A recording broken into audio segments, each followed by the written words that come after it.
So let us take few more questions in computer networks.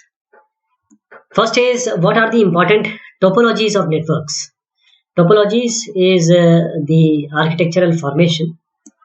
That is, first is our bus topology. As you assume a bus, serial bus. So in this, each computer is directly connected to a primary network cable. So these are computers. They are directly connected to the network cable in a single line. The advantages, there are various advantages also. For every topology has certain advantages and disadvantages. Advantages is, first of all, it is inexpensive because it requires only one cable. It is easy to install, as you see the simplicity. Simple to understand also, again simplicity, and easy to extend. You can extend, more system can be added. Then we have star topology. So in this, all computers are connected using a central hub. So you have a central hub, all systems are connected like this. These are all systems, right? So the advantages is, it can be expensive, it is easy to install and configure, and easy to troubleshoot because there is only one central point. But the problem is, if it breaks, all connections will be broken. Then we have ring topology. So in this, all computers are connected in loop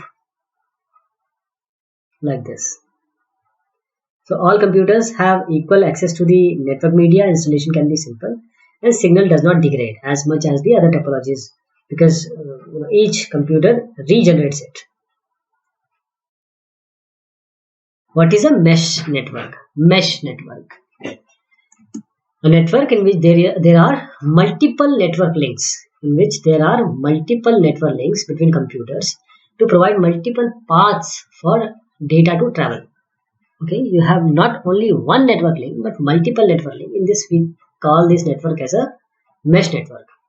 What is the difference between a baseband and a broadband transmission? This is a very often asked question, baseband and broadband transmission. See, in the baseband transmission, the entire bandwidth of a cable is consumed by a single signal. This is a cable, and we assume that bandwidth is the difference between the highest frequency and lower frequency which it can take. So the entire bandwidth is taken by only one signal. In broadband transmission, whereas signals are sent on multiple frequencies, allowing multiple signals to be sent simultaneously. So in one carrier only, you can have various frequencies that can be sent, like this F1, F2, F3. Then explain the 543 rule. What is this 543 rule? In an Ethernet network, between any 2 points on the network, there can be no more than 5 network segments or 4 repeaters. And of those 5 segments, only 3 of the segment can be populated. See, in an Ethernet network, between any 2 points on the network, there can be no more than 5 network segments. No more than 5. Not more than 5, less than equal to 5. Or 4 repeaters. So repeaters less than equal to 4. And of these 5 segments, only 3 segments can be populated. Out of these 5. So this is 5-4-3 rule. What is MAU? MAU is multi-station access unit. In a token ring, hub is known as the multi-station access unit, MAU. What is the difference between a routable and non-routable protocols? Routable protocols, they can work with a router and they can be used to build large networks. While these non-routable protocols, they are designed to work on very small local networks and they cannot be used with the router. These are non-routable protocols. Why should you care about OSI reference model when you have TCP/IP? Just taking an example. Because it provides a framework for discussing your network operation and design. Whenever you are up with you lay down a network, so you need to follow certain norms for design and guidelines and protocols and network operation strategies. These are all given in your OSI reference model. Of course, they are given in TCP/IP also. Next question is, what is LLC? What is the logical link control, LLC? So one of the 2 sublayers of the data link layer of OSI reference model. In data link, in a data link the layer which is the data link layer, there are two sublayers. One is your logical link control. We'll talk about the other one also, but let us concentrate on the first one. That is logical link control. So this is the one of the two sublayers of the data link layer, DLL, data link layer, or you can say layer above the physical layer, which is defined by the IEEE 802 standard. So this sublayer LLC is responsible for maintaining the link between computers and when they are sending data across the physical network connection. So what is virtual connection then? What is virtual connection? See, in virtual connection, this is normally a connection from one source to one destination. Although multicast connections are also permitted. The other name for virtual channel is the virtual circuit. Then what is the virtual path? What is a virtual path? Along any transmission path from this source to a given destination, a group of virtual circuits can be grouped together into what we call as a virtual path. What is a packet filter? What do you mean by a packet filter? Packet filter is a standard router equipped with certain extra functionality. This extra functionality enable or allow every incoming or outgoing packet to be inspected thoroughly. These packets meeting certain criteria which is set by the network administrator or any other, they are forwarded normally. Those they fail to pass these criteria, they are simply discarded or dropped. What is traffic shaping? What do we mean by traffic shaping? Say, one of the main causes of the congestion in the traffic is often, traffic is busy because there is extreme traffic. So if host could be made to transmit at a uniform rate, congestion would be less common.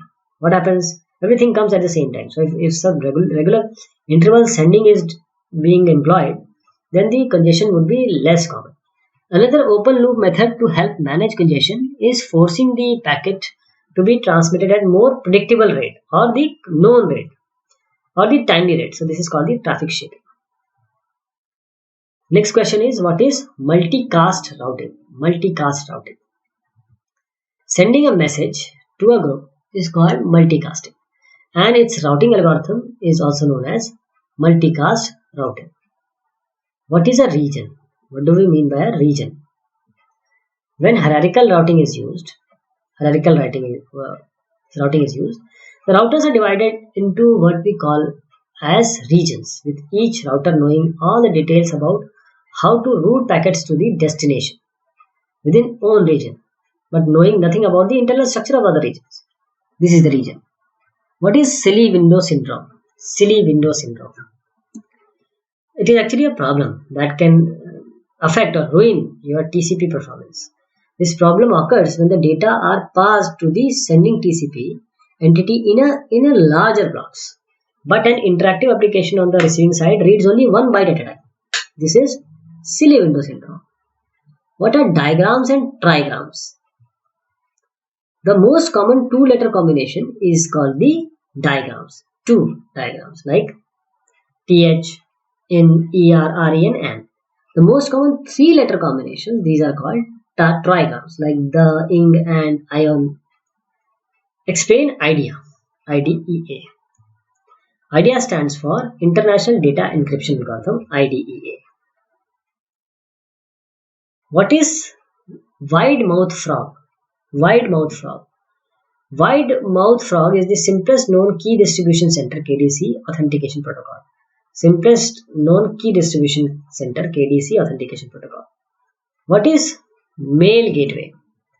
Mailgate is a system that performs a protocol translation between different electronic mail delivery protocol.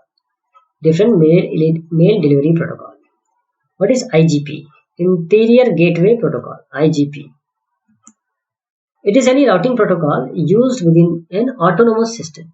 It is a routing protocol used within an autonomous system. What is EGP, or Exterior Gateway Protocol?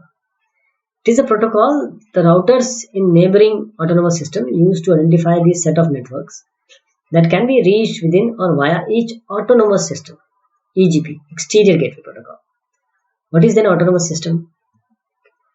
It is a collection of routers under the control of single administrative authority that uses a common interior gateway protocol. What is BGP then? Border Gateway Protocol. BGP is a protocol used to advertise the set of networks that can be reached with an autonomous system. So BGP enables the information to be shared with the autonomous system. Shared. This is a newer form than your EGP, Exterior Gateway Protocol. What is Gateway to Gateway Protocol? Gateway to Gateway Protocol formerly used to exchange routing information between internet core routers. What is NVT then? Network Virtual Terminal. These are the set of rules defining very simple virtual terminal interaction. So NVT is used in the start of a telnet session. What is multi-homed host? Multi-homed host. It is a host that has a multiple network interfaces and that requires multiple IP addresses, which is called as multi-homed host. What is Kerberos? Kerberos. This is an authentication service developed at MIT. Kerberos uses encryption to prevent intruders from discovering the passwords and gaining authorization access to the files in the system. What is OSPF? OSPF. OSPF, it is an internet routing protocol that scales well, can also route traffic along multiple paths, and it uses knowledge of an internet's topology to make accurate routing decisions. What is proxy ARP? Proxy ARP. It is using a router to answer ARP request. So this will be done when the originating host believes that the destination is local, when in fact it lies beyond the router. What is serial line interface protocol or SLIP? It's a very simple protocol used for transmitting the IP datagram across a serial line. IP datagrams on a serial line. What is RIP? Routing Information Protocol. Again, simple protocol used to exchange information between the routers. Routing Information Protocol. What is source route? Source route. It is a sequence of IP addresses which identify the route a datagram needs to follow or must follow. So a source route may optionally be included in the IP datagram header. So these were a few more questions on computer network. Thank you so much. Take care.